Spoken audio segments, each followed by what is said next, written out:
ఈ లోకమంతా నాది. నా బంధువు, నా పిల్లలు, నా భార్య, నా భర్త, నా కుటుంబం, నేను నేను నేను అసలు నేనే కాదు. ఈరోజు శుద్ధి చేసుకోవాల్సిన దేవుడు అంటున్నాడు, అసలు నేను మీ సొత్తే కాదు, దేవుడి సొత్తు. ఈరోజు ప్రభు అన్నాడు మాట, కైసరికి దేవుడికి ఇచ్చేది, కైసరికి దేవుడికి ఇచ్చేది. దేవుని సన్నిధిలో నా ప్రియకుమారుడు కుమార్తె విశుద్ధీకరణ కూడికి రోజు ప్రభు చక్కటి మాట మాట్లాడుతున్నాడు. ఈ దేహంతో దేవుని కనపరచు, ఈ ప్రాణం ఉండగానే ప్రభును స్తుతించు, ఆత్మ ఉండగానే ప్రభు సన్నిధిలో చక్కగా ఆత్మతో సత్యంతో దేవుని ఆరాధించు.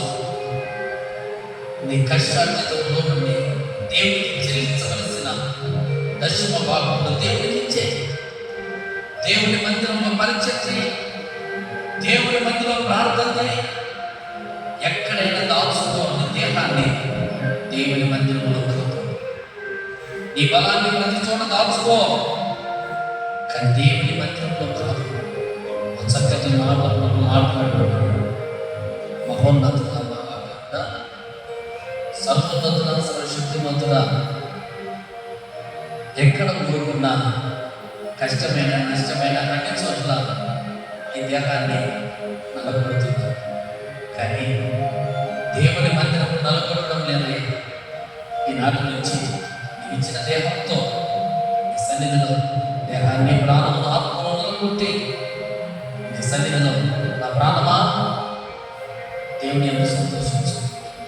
ఆయన చేసిన ఉపకారం ఎన్నో చేశాడు, మేము మర్చిపోవద్దు అని ప్రాణంతో చెప్పి దేవుడు ఎన్నో ఉపకారాలు చేశాడు. ఆ ఉపకారాలను బట్టి దేవునికి కృతజ్ఞతాస్తుతులు చెల్లించాడు. ఈ శుద్ధీకరణ కలిగిన వంతు ప్రభావం నీ నోటి నుంచి వ్యర్థమైన మాటలు అలగద్దు, వ్యర్థమైన మాటలు మొలగద్దు.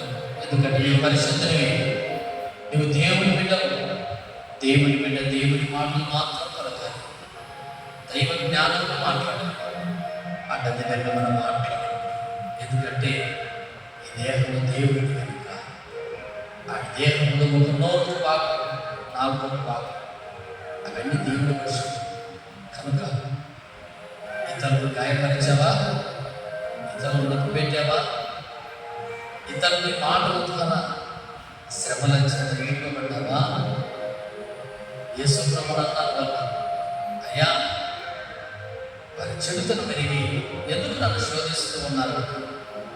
వేళ నీ మాటల ద్వారా దేవుని శోధించావేమో, నీ క్రియలు నీ పద్ధతుల ద్వారా దేవుని శోధించావేమో, నీ దేహంలో తప్పు చేసి దేవుని శోధించావేమో.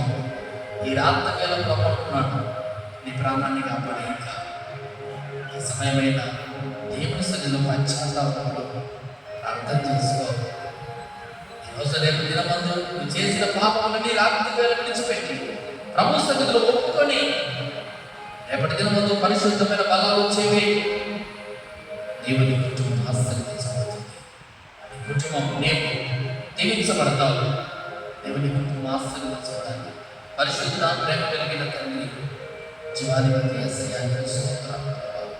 ఈ రాత్రి వేళ కైసరికి దేవునికి మాట్లాడుతున్నాను.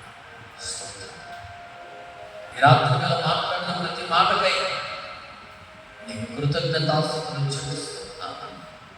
మహోన్నతుడా, మహాకరుణ, సర్వోన్నతుడా, సర్వశక్తిమంతుడా, దీపం ఉండగానే ఇల్లు చక్కబెట్టుకోవాలి, ప్రాణం ఉండగానే తప్పులు ఒప్పుకోవాలి. మేము చేసిన తప్పులు క్షమించండి. నా పితరులు చేసిన పాపం, నా తల్లిదండ్రులు చేసిన పాపం, నా కుటుంబకులు చేసిన పాపం, నా భార్య బిడ్డలు చేసిన పాపం, నేను చేసిన పాపం, నా సంఘ బిడ్డలందరూ చేసిన పాపం నేను ఒప్పుకుంటున్నాను. క్షమించండి. రేపటి దినమంతా వాళ్ళలో ప్రతి ఒక్క బిడ్డ ఆత్మకులు పొందుతూ ఉండగా పరిశుద్ధపరిచి నా తండ్రి ప్రతి ఒక్కరిని ఆశీర్వదించి ఆరోగ్యము దయచేయండి. ఏ ఒక్కరూ హృదయంలో నొచ్చుతూ ఉండగా పరిశుద్ధంగా ఆలోచించడానికి సహాయం చేయించండి. యేసుక్రీస్తు పరిశుద్ధమైన నామమును బట్టి రేపటి దినమంతా జరుగుతున్న బల్లారందరూ కార్యక్రమం కూడిక ఆశీర్వాదం కలిగించి దేవుని నడిపించండి, ప్రేరేపించండి.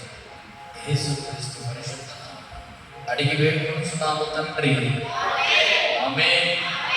మన తండ్రి అయిన దేవుని కుమారుడైన యేసయ్య ప్రేమ, పరిశుద్ధాత్మ సన్నిధి సహవాసం, విశుద్ధీకరణ కొడుకును చేసిన ప్రతి ఒక్క కుటుంబానికి పరిశుద్ధపరిచి ఆశీర్వదించును గాక. ఆమేన్. ఇంతవరకు ఆరాధన ఆశీర్వాదం జరిగించిన దేవునికి స్తోత్రాలు చెల్లిద్దాం.